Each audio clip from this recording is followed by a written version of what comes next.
Learning একাডেমিতে সবাইকে স্বাগত। আজকে দেখো ক্লাস 7-এর লেসন 9-এ যে স্টোরিটা রয়েছে J C Bose a beautiful mind, এর ইউনিট 2টা আজকে আমরা ওয়ার্ড বাই ওয়ার্ড আলোচনা করব। দেখো ইউনিট 2টা দেখো, এখান থেকে স্টার্ট হচ্ছে। বলছে Bose had invented several sensitive instrument, অর্থাৎ বোস আবিষ্কার করেছিলেন কয়েকটি সেন্সিটিভ সেন্সিটিভ মানে হচ্ছে সংবেদনশীল যন্ত্রপাতি তিনি আবিষ্কার করেছিলেন। এরপরে দেখো বলছে one of them is the crescograph. তাদের মধ্যে একটা হচ্ছে crescograph, which is use to measure the growth rate of plants, যেটা ব্যবহার করা হয়, কী মাপতে ব্যবহার করা হয়, বলছে গাছের যে গ্রোথ রয়েছে, গ্রোথ রেট রয়েছে, অর্থাৎ গাছের যে বৃদ্ধি রয়েছে, অর্থাৎ কত মিটার বৃদ্ধি পাচ্ছে সেটা সে পরিমাপ করার জন্য এই ক্যাসক্রোগ্রাফ যন্ত্রটা কিন্তু ব্যবহার করা হয়। এরপরে দেখো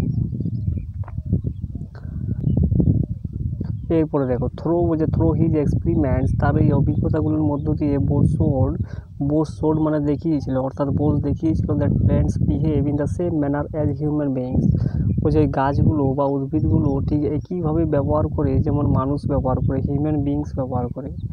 although plants take longer to respond than elements, অর্থাৎ কি যদিও গাছগুলো কি করে বেশি সময় নেয় টু রেসপন্ড দ্যান অ্যানিম্যালস, অর্থাৎ কি প্রাণীর থেকে সাড়া দিতে বেশি সময় নেয় গাছগুলো। এরপরে দেখো সে প্রমাণ করেছিল that plants are sensitive to heat, অর্থাৎ গাছগুলো সংবেদনশীল কিসের প্রতি, হিট অর্থাৎ তাপের প্রতি, cold, light, noise and other external stimuli just like human beings. অর্থাৎ এই গাছগুলো কিসের প্রতি সে সেন্সিটিভ সংবেদনশীল, যেমন তাপ রয়েছে, ঠান্ডা রয়েছে, আলো রয়েছে, শব্দ রয়েছে এবং আদার যে বাহ্যিক যে ক্রিয়াগুলো রয়েছে তাদের প্রতি গাছগুলো সংবেদনশীল, জাস্ট লাইক হিউম্যান বিংস, যেমনভাবে মানুষ সংবেদনশীল করে এগুলোর প্রতি ঠিক একইভাবে গাছগুলো সংবেদনশীল করে থাকে। এরপর দেখো by injecting poison into a living plant. Injecting মানে কি পয়জন, অর্থাৎ গাছের মধ্যে বিষক্রিয়া করে, একটা জীবন্ত গাছের মধ্যে বিষক্রিয়া করে বোস দেখিয়েছিল that they react in the same manner as we do, অর্থাৎ কি তারা একইভাবে প্রতিক্রিয়া করে যেমনভাবে আমরা করি। এরপরে scientific research on electromagnetic waves. Scientific research মানে কি বিজ্ঞানের যে গবেষণা ওই যে তড়িৎ চৌম্বকীয় তরঙ্গের উপরে ওয়াজ ইনিশিয়েটেড মানে এগুলো করা হয়েছিল জেসি বোসের দ্বারা in the late 19th century, অর্থাৎ 19 শতকের শেষের দিকে এই যে বিজ্ঞানের যে গবেষণা তড়িৎ চুম্বকের উপর এটা কিন্তু করা হয়েছিল। এরপরে দেখো it was the Italian scientist, এটা ছিল ইটালিয়ান সায়েন্টিস্ট মার্কনি ছিল Italian scientist who got the patent for the invention of wireless telegraphy, অর্থাৎ সে কী পেয়েছিলেন, পেয়েছিলেন, অর্থাৎ সে বিশেষ সুবিধা পেয়েছিলেন কিসের জন্য, for the invention of wireless, কিসের আবিষ্কারের জন্য সেই বিশেষ সুবিধা পেয়েছিল, তারবিহীন টেলিগ্রাফি আবিষ্কারের জন্য সেই বিশেষ সুবিধা পেয়েছিল। পেটেন্ট মানে এখানে সুবিধা। এরপরে দেখো বাট উই মাস্ট রিমেম্বার, কিন্তু আমরা অবশ্যই মনে রাখি দ্যাট বোস পাবলিক ডেমনস্ট্রেশন, বোসের যে পাবলিক যে জনসাধারণের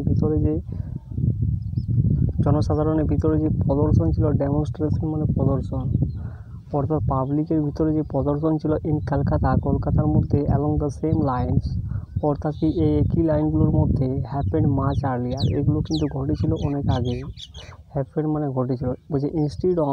এরপরে দেখো instead of looking for commercial benefit, অর্থনৈতিক সুযোগ সুবিধা ছাড়াই কী করেছিল, ফর হিজ ইনভেনশন, তার এই আবিষ্কারের জন্য Bose made his invention public, Bose কী করেছিল, এই যে ইনভেনশনটা, এই আবিষ্কারটা সে পাবলিক করে দিয়েছিল, সেই জনসাধারণের মধ্যে তুলে ধরেছিলেন in order to allow others, অর্থাৎ অন্যদেরকে অনুমতি দেওয়ার জন্য to advance further along the lines of his research, যাতে করে কি হয়, এই অগ্রগতি পায় কিসের জন্য, তার এই গবেষণার যে লাইনগুলো রয়েছে সেগুলো লোকের মধ্যে কী করে অনুমতি দিয়েছিলেন কিসের জন্য, যাতে করে সে অগ্রগতিটা পায়। এরপরে দেখো however Bose's place in history has now been re-evaluated, বলছে যাই হোক বোসের যে বোসের যে জায়গাটা ছিল ইতিহাসের মধ্যে হ্যাজ নাও বিন রি-ইভ্যালুয়েটেড, সেগুলো কি হচ্ছে আবার ব্যাখ্যা করা হয়েছে। দ্য গ্রেট ইন্ডিয়ান সায়েন্টিস্ট, মহান যে ভারতীয় সায়েন্টিস্ট রয়েছে, বিজ্ঞানী রয়েছে, ওয়াজ ইভেনচুয়ালি ক্রাউন, তাকে ধীরে ধীরে মুকুটধারী করা হয়েছে উইথ গ্লোরি, অর্থাৎ গ্লোরির সঙ্গে, সাহসের সঙ্গে তাকে মুকুটধারী করা হয়েছে। When he was awarded knighthood, যখন তাকে পুরস্কৃত করা হয়েছিল knighthood by the British government in 1917, যখন তাকে 1917 খ্রিস্টাব্দে ব্রিটিশ গভর্নমেন্টের দ্বারা কী করা হয়েছিল, নাইটহুড পুরস্কারে সম্মানিত করা হয়েছিল, তখন তাকে এটা কী করা হয়েছিল, মুকুটধারী করা হয়েছিল গ্লোরির সঙ্গে। এরপরে দেখো হি ওয়াজ অলসো কনফার্ড, তাকে কী করা হয়েছিল, তাকে আবারও অর্পণ করা হয়েছিল মেনি আদার অ্যাওয়ার্ডস, অনেক কিছু পুরস্কার দিয়ে, like fellow of the royal society, companion of the order of the Indian empire, etcetera. এইসব পুরস্কারগুলো দিয়ে তাকে কী করা হয়েছিল, অর্পণ করা হয়েছিল। নিডলেস টু সে, অর্থাৎ বলার প্রয়োজনীয়তা নেই, he is one of the greatest scientist, সে ছিল কি মহান একজন বিজ্ঞানী, ever born in our country. বলছে এই দেশের মধ্যে বা আমাদের দেশের মধ্যে এইরকম একজন মহান সায়েন্টিস্ট তিনি কিন্তু ছিলেন।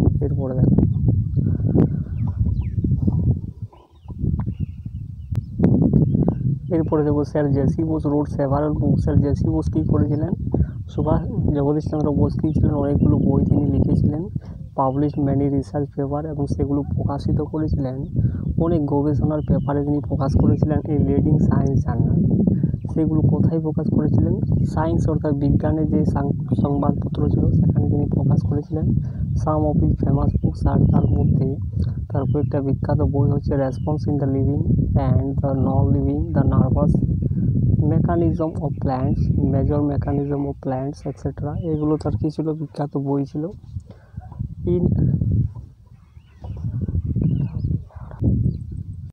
এরপরে দেখো বলছে ইন 1896, 1896 খ্রিস্টাব্দে বোস লিখেছিলেন নিরুদ্দেশের খোঁজে, এ সায়েন্স ফিকশন, এটা ছিল বিজ্ঞানের একটা কল্পকাহিনী, এটা 1896 খ্রিস্টাব্দে তিনি লিখেছিলেন। In fact he was the first writer of science fiction in Bangla, অর্থাৎ সে কী ছিলেন, বাংলার ভিতরে তিনি ফার্স্ট রাইটার সায়েন্স ফিকশনের মধ্যে কিন্তু ছিলেন, অর্থাৎ বিজ্ঞানের যে কল্পকাহিনী ছিল সেখানে তিনি প্রথম লেখক ছিলেন এই জগদীশচন্দ্র বোস। এরপরে দেখো ইন নভেম্বর 1917, বলছে 1917 খ্রিস্টাব্দে নভেম্বরে Bose founded the Bose institute at is on house in Kolkata, অর্থাৎ 1917 খ্রিস্টাব্দে নভেম্বরে কলকাতার নিজের বাড়িতে তিনি প্রতিষ্ঠা করেছিলেন বোস ইনস্টিটিউট।